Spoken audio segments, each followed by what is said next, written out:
నేను జిమ్కి వెళ్తా మావా అనేది నంబర్ 1 రెజల్యూషన్గా ఉంటుంది ఏ కొత్త సంవత్సరంలో అయినా. మోస్ట్ ఆఫ్ యూ ఈ రెజల్యూషన్ తీసుకుంటారు, most of you gym fees కడతారు, మోస్ట్ ఆఫ్ యూ జిమ్కి వెళ్ళరు. సరే, కొంతమంది వెళ్తారు. వెళ్ళిన వాళ్ళు ఏం చేయాలి జిమ్లో అసలు? దాని గురించి మాట్లాడుకోవాలా వద్దా? ఇంకెందుకు ఆలస్యం, let's get started.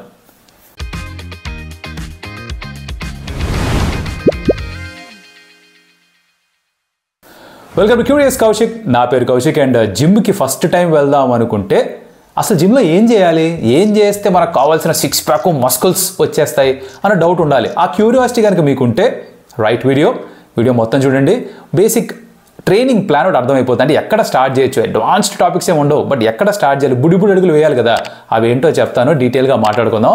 First of all channel కొత్తగా వచ్చి ఇప్పటిదాకా సబ్స్క్రైబ్ చేసుకోకపోయి ఉంటే హిట్ సబ్స్క్రైబ్ బటన్, బికాజ్ ఇలాంటి వీడియోస్ ఇంకా చాలా రాబోతున్నాయి. కొత్త సంవత్సరంలో చాలా ప్లాన్ చేసి పెట్టాం మీకోసం. So let's come to the point. First చేయాల్సిన పని ఏమిట్రా అంటే జిమ్కి వెళ్ళడం, జిమ్లోకి అడుగు పెట్టడం. అదే చేయం. మ్యాక్సిమం మనం జిమ్కి వెళ్దామని ఒక రెజల్యూషన్ తీసుకున్న తర్వాత వెళ్తానులే, ఫీజు కట్టేద్దాం, మాట్లాడేద్దాం, మొత్తం చేసేద్దాం, కొత్త బట్టలు కొనేసుకోవడం, జిమ్కి కావాల్సిన టీషర్ట్లు గట్రా వేసేసుకోవడం, షూలు కొనుక్కోవడం, అన్నీ చేసేస్తారు. చేతికి కావాల్సిన గ్లౌస్ కొనుక్కోవడం, కానీ జిమ్లోకి వెళ్ళరు. ఆ వెళ్ళడం ఏదైతే ఉందో అది ఫస్ట్ స్టెప్. ఆ ఫస్ట్ స్టెప్ చేస్తే తప్ప మిగతా అంతా పడదు గాడిలోకి బండి. జిమ్కి వెళ్ళండి, ఫస్ట్ థింగ్ అది. 2, జిమ్కి వెళ్ళినప్పుడు జనరల్గా కొత్తగా ఎవరు వెళ్ళినా సరే మైండ్లో ఒక థాట్ ఉంటుంది, అరే అందరూ మన్నే చూస్తున్నారా, ఇప్పుడు మనం ఏం చేసినా సరే మనం జడ్జ్ చేస్తారా, వాళ్ళేమో అక్కడ 100 కిలోలు లేపుతాను, నేను ఇక్కడ 10 కిలోలు మాత్రమే లేపగలుగుతాను, బచ్చి నామోషిగా నాకే సిగ్గేస్తుంది, పప్పీ షేమ్ అన్న థాట్స్ రావడం సహజం. కాకపోతే gym is a very good place. ఎందుకో చెప్తాను. అక్కడ మంచి కమ్యూనిటీ ఉంటుంది. ఎందుకంటే ఎవరు జిమ్లో 100 కేజీలు ఎత్తుతున్నా కూడా at some point of time వాళ్ళ జీవితంలో వాళ్ళు కూడా 10 కేజీలు ఎత్తిన వాళ్ళే. అక్కడి నుంచే స్టార్ట్ చేస్తారు ఎవరైనా సరే. దీనిలో ఎవరు కూడా డైరెక్ట్గా 100 కిలోల నుంచి మొదలు పెట్టరు. ఎవరైనాకైనా ఆ డే 1 అన్నది ఉంటుంది. ఎవరికైనా చిన్న వెయిట్స్తో స్టార్ట్ చేసిన వాళ్ళే అందరూ కూడా. సో ఎవరు జడ్జ్ చేయరు మిమ్మల్ని. ఇన్ఫ్యాక్ట్ మీకు యాక్చువల్లీ సపోర్ట్ కావాలంటే ఎవరన్నా చుట్టుపక్కల చూడండి, బాగా చేస్తున్నారు వర్కౌట్, ఈ మావాబరు మంచి గట్టిగా ఉన్నాడు మనిషి అనిపిస్తే వెళ్ళి ఓ కాంప్లిమెంట్ ఇచ్చి, నేను కొత్తగా వచ్చాను, నాకు ఏమన్నా కొన్ని టిప్స్ ఇవ్వగలరా, ఎలా స్టార్ట్ చేయాలో చెప్పగలరా అంటే they will be more than happy to share their knowledge. నన్ను అడిగాడా అన్న ఒక ఆనందం, నేను కష్టపడి నేర్చుకొని తెలుసుకున్నది మీతో పాటు పంచుకోవచ్చు అన్న ఒక సంతృప్తి ఏదైతే ఉంటుందో వాళ్ళకి, ఆ కాన్ఫిడెన్స్ వాళ్ళకి పెరిగిపోతుంది. ఆ హ్యాపీనెస్ నెక్స్ట్ లెవెల్ అనమాట. మీరు ఒక క్వశ్చన్ అడిగితే మీకు అంటే మీరు 1 మార్క్ ఆన్సర్ అడిగితే 10 మార్క్స్ ఆన్సర్ ఇస్తారు వాళ్ళు కావాలంటే, అంత కంటెంట్ ఇస్తారు. అడిగి చూడండి, they will be more than happy to help you. మిమ్మల్ని స్పాట్ చేస్తారు, తప్పులు చేస్తుంటే కరెక్ట్ చేస్తారు, ఇవన్నీ చేస్తారు. It's a very good space. జిమ్కి ఒకసారి మీరు కన్సిస్టెంట్గా వెళ్తూ ఉంటే కానీ మీకే అర్థమవుతుంది అక్కడ ఉన్న వాళ్ళందరూ కూడా ఎంత కోఆపరేటివ్గా ఉంటారు, ఎంత హెల్ప్ఫుల్గా ఉంటారు. ఎవరు కూడా ఎవరిని జడ్జ్ చేయరు. ఇంకోటి ఎవరి దగ్గర అంత టైం లేదు భయ్యా, ఉన్న గంటన్నరలో వచ్చి వాళ్ళేం చేస్తున్నారు, వీళ్ళు ఏం చేస్తున్నారు, ఎంత వెయిట్ ఎత్తుతున్నాడా అని అనుకునేంత టైం ఎవరి దగ్గర ఉండదు. ఎవరికి వాళ్ళు వర్కౌట్ చేసుకుని వెళ్ళిపోవాలి. ఇది అబ్బాయిలకైనా అమ్మాయిలకైనా ఎవరికైనా వర్తిస్తుంది. నేను మేబీ అబ్బాయిలకు మాత్రమే అర్థమవుతున్నట్టుగా మాట్లాడుతున్నానేమో, but please substitute that with she also. Okay, that's the second most important thing. First జిమ్లో అడుగుపెట్టడం. 2, మన గురించి ఎవరేమనుకుంటున్నారా ఆలోచించకుండా ఉండడం. Don't be insecure. Everybody has a start. ప్రతి ఒక్కరికి డే 1 ఉంటుంది, అది గుర్తుపెట్టుకోండి. అక్కడి నుంచి జర్నీ మొదలు పెట్టండి. నెక్స్ట్ మోస్ట్ ఇంపార్టెంట్ థింగ్, మీ దగ్గర if you have enough money ఒక పర్సనల్ ట్రైనర్ని ఇనిషియల్గా పెట్టుకోండి. Because that will help. Because వాళ్ళ దగ్గర నుండి చెప్తారు ఏం చేస్తే బాగుంటుంది అనేది వాళ్ళు ఎక్స్ప్లెయిన్ చేస్తారు. లేదు మీ దగ్గర డబ్బులు లేవంటారా, దట్స్ ఓకే. జిమ్కి డబ్బులు కట్టడం ఎక్కువ మామూలు అంటారా, ఐ అండర్స్టాండ్. ఆన్లైన్ బోల్డ్ అంత మెటీరియల్ ఉంది, బోల్డ్ అంత లిటరేచర్ ఉంది. అది చదివి నేర్చుకోవచ్చు, వీడియోస్ చూసి నేర్చుకోవచ్చు. ఈ వీడియో చూసినా స్టార్ట్ చేసుకోవచ్చు. ఒక 4-5 ఫిట్నెస్ ఇన్ఫ్లుయెన్సర్స్ని చూడండి, వాళ్ళు ఏం చెప్తున్నారో బేసిక్స్ గురించి చూడండి. ఆర్ వేరే వీడియోస్ మీరు ఒక 60 వీడియోలు చూసారంటే మీకు అర్థమైపోతుంది ఏం చేస్తే బాగుంటుందో అన్నది. ఎలా చేస్తున్నారో దానికి మిమ్మల్ని మీరు రికార్డ్ చేసుకొని చూసుకోవచ్చు, ఆర్ ఎవరైనా అడగచ్చు. బట్ ఏం చేయాలో అయితే దానికి ఆ ఇన్ఫర్మేషన్కి ఏం మాత్రం కొదవలేదు. ముందర కాస్త హోంవర్క్ చేసి ఏమేం చేయాలో నేర్చుకోండి. ఈ వీడియో చూసినా కూడా మీకు బేసిక్స్ అయితే అర్థమైపోతాయి. ఓకేనా? తర్వాత పాయింట్, జిమ్లోకి వెళ్ళిన తర్వాత అందరం జిమ్లోకి వెళ్ళిపోయాం. ఓకే, జిమ్లోకి వెళ్ళిన తర్వాత ఏదో వర్కౌట్ చేసేసే ముందర మనకేమిట్రా అంటే వార్మప్స్ కాస్త చేయాలి. కొంచెం ఎక్కువ అక్కర్లేదు, బేసిక్ మీ జాయింట్స్ ఏవైతే యూజ్ చేయబోతున్నారో వాటిని కొంచెం వార్మప్ చేసుకోవాలి. అవి కూడా మీకు ఎలాంటి వార్మప్ ఎక్సర్సైజ్ చేస్తే బాగుంటాయో అన్నది మీరు ఆన్లైన్ చూసినా సరే, లేకపోతే చిన్నప్పుడు పీటీ సారు మహా అంటే గేమ్స్ ఆడించకుండా కొంచెం ఎక్సర్సైజ్ చేయించేవాళ్ళు, అవి చేసినా కూడా చాలు. అక్కడ స్టార్ట్ చేయొచ్చు సమ్వేర్, అది కూడా చాలు. బట్ లైక్ ఐ సెడ్ ఒక 3-4 నిమిషాల పాటు చిన్న వార్మప్ చేసి స్టార్ట్ చేయొచ్చు అనమాట. దాని తర్వాత ఒక ప్లాన్ అంటూ ఉండడం చాలా ఇంపార్టెంట్. Next point, planning. ఇది చాలా చాలా ముఖ్యం జిమ్కి వెళ్ళినప్పుడు. గుడ్డెద్దు చేయడం పడినట్టు ఏది పడితే అది చేయకూడదు, అది కరెక్ట్ కాదు. నేను రీల్లో ఇళ్ళని చూసా, ఇక్కడ యూట్యూబ్లో ఇల్లు చూపించారు, వీళ్ళు ఎక్సర్సైజ్ గట్టిగా చేసేస్తున్నారు, ఇది చేస్తే వీళ్ళు కళ్ళు వచ్చేసాయి, బైసెప్స్ 3 షోల్డర్స్ బాగా వచ్చేసాయి, అలా చూసేసి ఇన్ఫ్లుయెన్స్ అయిపోయి ఏది పడితే చేసేకండి. ఉట్టి బైసెప్స్ మీద మాత్రమే పనిచేయండి, ఇలాంటివి చేయకూడదు. ఒక పద్ధతి ఉండాలి, ఓ పద్ధతి, ఓ ప్రాసెస్, ఓ విధానం. అవి సరిగ్గా ఉంటే మిగతా అన్నీ కూడా యాస్టీస్గా ఫాలో అయిపోతాయి అనమాట. ఓ ప్లానింగ్, ఓ పద్ధతి, ఓ విజన్ ఎలా ఉన్నారో చూడు. టిపికల్గా మీరు ఏం చేసి తెలుసా, ఒక 2 మార్గాలు ఉన్నాయి to structure your workout programme. ఒకటి ఇట్స్ ఎ 3 days స్ప్లిట్ అంటారు. అంటే 3 రోజులు 3 డిఫరెంట్ ఎక్సర్సైజులు చేయొచ్చు అనమాట. పుష్, పుల్, లెగ్స్, రోజుకి ఒక్కొక్కటి. దాని తర్వాత ఒక రోజు బ్రేక్, మళ్ళీ push, pull, legs. So basically వారంలో 6 రోజులు వర్కౌట్ చేస్తారు. మీ దగ్గర కనుక 6 రోజులు వర్కౌట్ చేసే టైం ఉంటే push, pull, legs, break, push, pull, legs, break. Push అంటే లైక్ ద నేమ్ సజెస్ట్ మీరు చేసే ఎక్సర్సైజ్ అన్నీ కూడా దాంట్లో ఏదైనా తోసే ఒక మూవ్మెంట్ ఉంటుంది, ఏదైనా పుష్ చేసే ఒక మూవ్మెంట్ ఉంటుంది అనమాట. Pull like the name suggest ఏదన్నా లాగే మూవ్మెంట్ ఏదైతే ఉంటుందో ఎక్సర్సైజ్లో, పుల్లింగ్ మూవ్మెంట్ ఉంటుందో అది దాంట్లో ఉంటుంది. లెగ్స్ ఆబ్వియస్లీ లెగ్స్ని ఎంగేజ్ చేసే మూవ్మెంట్స్ అన్ని లెగ్స్లో ఉంటాయి అనమాట. ఇది 1 స్ప్లిట్, ఇది ఒక స్ప్లిట్. ఇంకొక స్ప్లిట్ ఉంది, 4 రోజులు మాత్రమే వర్కౌట్ చేయగలరు అనుకుందాం. ఫర్ ఎగ్జాంపుల్ 4 days మాత్రమే చేస్తారు. Upper body, lower body, break, repeat, upper body, lower body, break, repeat. ఇలా అట్లీస్ట్ మీకు ఒక స్ట్రక్చర్ పెట్టుకోవాలి. దాంట్లోపల ఏం ఎక్సర్సైజ్ చేయాలో నెక్స్ట్ చెప్తా, బట్ ఇనిషియల్గా ఒక స్ట్రక్చర్ పిక్ చేసుకోండి. ఇప్పుడు ఏంటంటే మీకు ఎవరో చెప్తే కాదు, మీకు ఏది కుదురుతుంది, మీరు ఏది కన్సిస్టెంట్గా చేయగలరో ఆ స్ప్లిట్ చూస్ చేసుకోండి. మీరు కనుక 6 రోజులు నేను జిమ్కి వెళ్ళగలను వారంలో అనుకుంటే ఆ పుష్, పుల్, లెగ్స్ స్ప్లిట్ని ఎంచుకోండి. లేదు నేను 4 రోజులతో మాత్రమే స్టార్ట్ చేస్తాను అంటారా, అప్పర్ బాడీ, లోవర్ బాడీ అన్న స్ప్లిట్ని ఎంచుకోండి. 5 రోజులు వెళ్ళగలరా, రెండింటి కలిపి మోడిఫికేషన్ ఒక మిక్చర్ ఉంటుంది. అదేమిటంటే push, pull, legs, break, upper body, lower body, 5 days in a week. So 4 to 5 days చేసినా కూడా సరిపోతుంది యాజ్ ఎ బిగినర్. మీకు ఇనిషియల్గా చాలా గెయిన్స్ ఉంటాయి, న్యూబీ గెయిన్స్ అంటారు. అంటే కొత్తగా వచ్చి వర్కౌట్ చేస్తున్న వాళ్ళకి సడన్గా మసిల్ ఎక్కువ పెరుగుతుంది అనమాట. మీరు షాక్ అయిపోతే హే ఏంద్రా ఇది అనుకుంటారు. ఓ సంవత్సరం చేసిన తర్వాత మసిల్ గ్రోత్ కాస్త తగ్గుతుంటుంది ఇంకా, బికాజ్ ఓ డెఫినేషన్కి వచ్చేసిన తర్వాత కాస్త పెరిగిపోయిన తర్వాత ఇంకా మసిల్ యాడ్ చేయడం ఇంకా ఎక్కువ కష్టం అనమాట. బట్ మొదట్లో చాలా త్వరగా మసిల్ గెయిన్ అవుతుంది. సో మీరు 4 days or 5 days చేసినా కూడా సరిపోతుంది. సో మీకు ఏది కుదురుతుందో, ఏది మీరు కన్సిస్టెంట్గా రిపీట్ చేయగలరో ఆ స్ప్లిట్ని ఎంచుకోండి. 4 day, 5 day or 6 day. Done, ఇక్కడికి ఇది అయిపోయింది. నెక్స్ట్ ఎక్సర్సైజులు ఎలాంటివి పిక్ చేసుకోవాలి. ఇప్పుడు 2 type of ఎక్సర్సైజ్ ఉంటాయి. ఒకటి కాంపౌండ్ మూవ్మెంట్, ఇంకొకటి isometric movement. Okay, first isometric చెప్పేస్తా, బికాజ్ అందరి కళ్ళు దీనిపైనే ఉంటాయి యాక్చువల్లీ, కానీ ఇది ఎక్కువ బెనిఫిషియల్ కాదు. ఐసోమెట్రిక్ మూవ్మెంట్స్ అంటే మీ బాడీలో ఏదో ఒక మసిల్ మీద మాత్రమే పనిచేసే మూవ్మెంట్ అనమాట. For example bicep curls.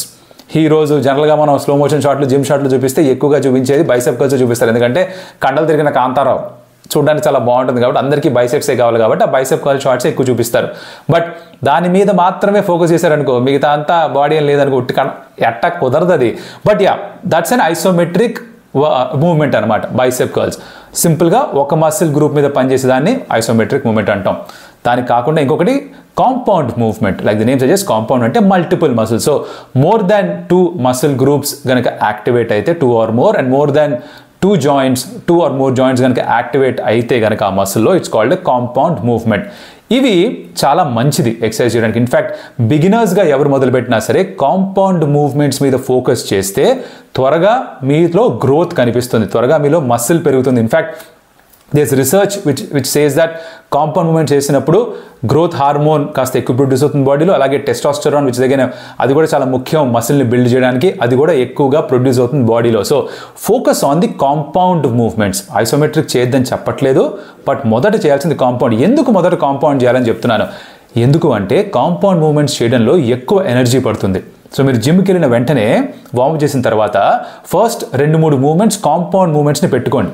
Okay, examples ఏంటో చెప్తా కాసేపు అయిన తర్వాత. నెక్స్ట్ దాంట్లో అదే చెప్తున్నా, ఎగ్జాంపుల్స్ ఆఫ్ కాంపౌండ్ మూవ్మెంట్స్ ఏంటో.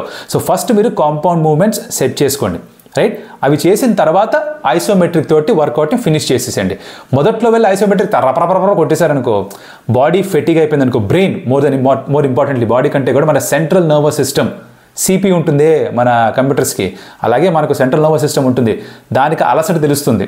ఆ అలసట ఎక్కువ అయ్యేదో ఎక్కువ ఎనర్జీ పట్టేది కాంపౌండ్ మూమెంట్స్. సో ఫ్రెష్గా ఉన్నప్పుడు కాంపౌండ్ మూమెంట్స్ చేయాలి. So you always start the workout with compound moments, finish the workout with isometric moments. ఈ ఐసోమెట్రిక్ మూమెంట్స్ కూడా ఇంకొక టైంలో వాడతారు. ఎప్పుడంటే ఏదైనా ఇంజురీ అయ్యి దాని నుంచి రీహాబ్ చేస్తున్నప్పుడు ఆ పర్టికులర్ మసిల్ మీద కొంచెం ఎక్కువ వర్క్ చేయాలన్నప్పుడు ఐసోమెట్రిక్ మూమెంట్స్ని ఎక్కువగా వాడుతుంటారు అనమాట. But try and focus on compound moments as much as possible. Next question obviously అందరూ అడిగేది ఏంటి, ఎగ్జాంపుల్స్ చెప్పబోయా కాంపౌండ్ మూమెంట్స్కి, కాస్త మాకు చెప్తే మాకు అర్థం అవ్వాలి కదా.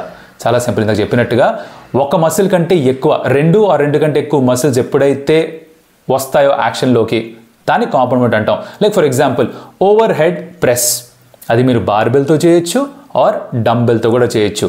ఇది ఒక కాంపౌండ్ మూమెంట్కి ఎగ్జాంపుల్. అలాగే బెంచ్ ప్రెస్, ఇది కూడా మీరు బార్బెల్తో చేయొచ్చు ఆర్ డంబెల్తో కూడా చేయొచ్చు. ఐ వుడ్ సజెస్ట్ బిగినర్స్ అయితే డంబుల్స్తో స్టార్ట్ చేయండి. బట్ ఆఫ్ కోర్స్ బార్బెల్తో కూడా చేసి చూడండి. అంటే ఇప్పుడు one size fits all approach అంటూ ఉండదు అనమాట.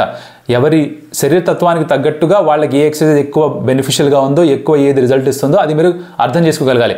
నేను చెప్పచ్చు, కానీ మీరు చేస్తే తప్ప మీకు తెలియదు ఏది యాక్చువల్గా పనిచేస్తుంది. So try the barbell version, try the dumbbell version also. So overhead press ఒకటి, బెంచ్ ప్రెస్ ఒకటి, మన రెగ్యులర్ పుషప్స్ ఉన్నాయే, రెగ్యులర్ పుషప్స్ అవి చేసినా కూడా అదొక కాంపౌండ్ మూమెంటే. అలాగే ట్రైసెప్ డిప్స్ ఉంటాయి, on the bars you do the tricep dips, అది కూడా ఒక కాంపౌండ్ మూమెంటే. దాంతోపాటు deadlift, it's called the king of all exercises. Deadlift is also a compound moment. దాంట్లో మీ హ్యామ్ స్ట్రింగ్స్, మీ గ్లూట్స్తో పాటుగా మీ బ్యాక్ మసిల్స్ కూడా activate అవుతాయి. ఇన్ఫ్యాక్ట్ బార్ని పట్టుకొని లేచి నుంచోవాలి కాబట్టి మీ షోల్డర్స్, ఫోర్ ఆర్మ్స్ అన్నీ కూడా యాక్టివేట్ అవుతాయి. మెజారిటీ చాలా ఎక్కువ మసిల్స్ బాడీలో యాక్టివేట్ అయ్యేది ఒక డెడ్ లిఫ్ట్లో. But of course dead lift చేస్తున్నప్పుడు టెక్నిక్ సరిగ్గా ఉండాలి. So get trained by somebody who knows how to do dead lift properly. వాళ్ళ ఆధ్వర్యంలో వాళ్ళు చూస్తున్నప్పుడు చేయండి, ఆర్ మిమ్మల్ని మీరు రికార్డ్ చేసుకోండి. మోర్ ఇంపార్టెంట్, రికార్డ్ చేసుకుంటే తప్పులు ఏం చేస్తున్నా మనకు అర్థమవుతాయి. మరి చూసి తప్పులు ఏం చేస్తాం నేర్చుకోవచ్చు.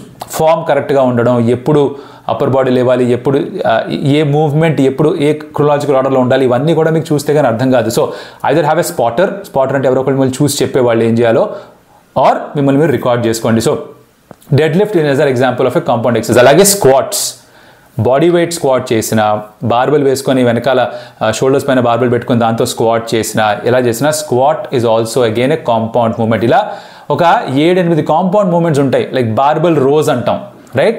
బార్బెల్ రోజ్ కూడా కాంపౌండ్ మూమెంట్. అంటే బార్బెల్ చేతిలో పట్టుకొని you do a back row, that's also a compound moment. So ఇలా కాంపౌండ్ మూమెంట్స్ని మీరు push, pull and legs day రోజున ముందర అవి పెట్టుకోవాలి. Like for example push workout చేస్తున్నారు, ఆ రోజు మీరు ఏం చేయొచ్చు, you can do dumbbell press or a bench press, you can do a overhead press, అది కూడా పుష్ వర్కౌటే. అండ్ ఆఫ్ కోర్స్ అవి చేసిన తర్వాత you can move on to your isometric exercise also. అలాగే పుల్ వర్కౌట్స్ చేసినప్పుడు you can do your barbell rows. మీరు అలాగే దాంతో పాటుగా పులప్స్ చేయొచ్చు. It's a very good exercise. Pullups తోటి బ్యాక్, షోల్డర్స్ అన్ని మసిల్స్ యాక్టివేట్ అవుతాయి మళ్ళీ. సో పులప్స్ అండ్ చినప్స్, ఇవి చాలా, చినప్స్తో బైసెప్స్ కూడా వర్క్ అవుతాయి. సో పుల్ రోజు దాంతో స్టార్ట్ చేయొచ్చు, పుష్ రోజు పుషప్స్ చేయొచ్చు, అండ్ లెగ్స్ రోజు obviously you can do your dead lifts. In fact కొంతమంది పుల్ డే రోజు కూడా డెడ్ లిఫ్ట్స్ పెడుతూ ఉంటారు. But some people like to prefer doing it on a leg day.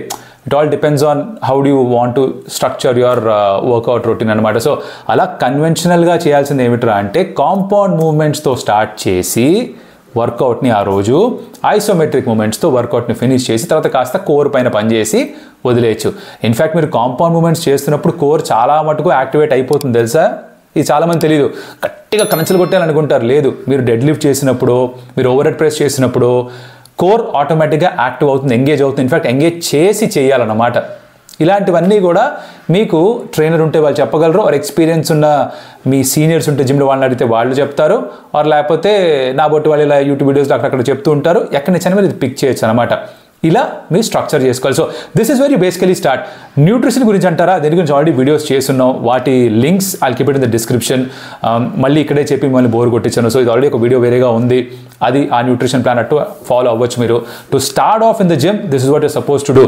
జిమ్కి వెళ్ళినప్పుడు చాలామంది ఏంటారు అంటే ట్రెడ్మిల్ మీద ఎక్కువ పరిగెత్తేస్తారు. ఎక్కువ పరిగెత్తడం కంటే వెయిట్స్ ఎత్తడం మీద ఫోకస్ చేయండి. Because the more muscle you build, the stronger you get. పరిగెత్తడం కూడా ముఖ్యమే, కార్డియోవాస్కులర్ హెల్త్కి చాలా ముఖ్యం అది కూడా. బట్ అది మాత్రమే చేస్తూ మీకు హెల్త్ చాలా బాగుంటుంది అనుకుంటే అది తప్పు. బ్యాలెన్స్డ్ అప్రోచ్ తీసుకోవాలి. వెయిట్ ట్రైనింగ్ 4-5 రోజులు చేయాలి, వారానికి 2-3 రోజులు కార్డియోవాస్కులర్ ఫిట్నెస్ మీద కూడా కాస్త పని చేయండి. అంటే కాస్త రన్నింగ్ చేయడము, కాస్త స్టెప్స్ ఎక్కడము, ఇలాంటివి కూడా చేయొచ్చు అనమాట. ఇది భయ్యా. మీరు జిమ్కి వెళ్దాం అనుకుంటే కనుక న్యూ ఇయర్లో ఎక్కడ స్టార్ట్ చేయాలో తెలియకపోతే ఈ వీడియోని ఒక 2 సార్లు చూసారంటే, నోట్స్ తీసుకున్నారంటే మీకు అర్థమైపోతుంది. ఓకే, చెప్పే ప్రయత్నం చేశాను. ఇంకా ఏమైనా డౌట్స్ ఉంటే కింద కమెంట్స్లో పెట్టండి. వాటికి సంబంధించిన డీటెయిల్ వీడియోస్ మళ్ళీ చేద్దాం. ఎటువంటి మొహమాటమే లేకుండా సంవత్సరం అంతా మన దగ్గర ఉంది. We can keep doing videos on that. Video నచ్చుంటే కనుక like the video and more importantly share with your friends. ఎవరో ఒకరితో కలిసి మీరు ఇంత చెప్పడం మర్చిపోయాను, జిమ్కి వెళ్దాం అనుకుంటే ఒకళ్ళే వెళ్ళకుండా మీ ఫ్రెండ్ మీద పాటు తీసుకెళ్ళండి. ఇద్దరు ఉంటే ఒకళ్ళు అకౌంటబుల్గా ఉంచుతారు. ఒక రోజు వద్దంటే కనీసం వాడిని పుష్ చేసి తీసుకెళ్తారు. రెండో రోజు ఆ మనిషి వద్దంటే ఈ ఫస్ట్ మనిషి తీసుకెళ్ళచ్చు అనమాట. సో ఫ్రెండ్తో పాటు కలిసి వెళ్తే ఇంకా ఈజియర్. అండ్ ఆ ఫ్రెండ్కి ఇది షేర్ కూడా చేయండి. బికాజ్ ఇద్దరు కలిసి కనుక ఒక ప్లాన్ వేసుకుని ఉంటే నథింగ్ లైక్ ఇట్, సూపర్గా ఉంటుంది అనమాట. అలా వర్కౌట్ చేసేయండి. ఇప్పటిదాకా సబ్స్క్రైబ్ చేసుకోకపోతే curious Kaushik consider doing that, because that will help us grow. మాకు కాస్త మోటివేషన్ వస్తుంది ఇంకొన్ని వీడియోస్ చేయడానికి. అండ్ మరొకటి మళ్ళీ కలుస్తా. అప్పటిదాకా మీరు చేయాల్సింది ఏంటి? Stay alive, stay curious. All see you in the next video.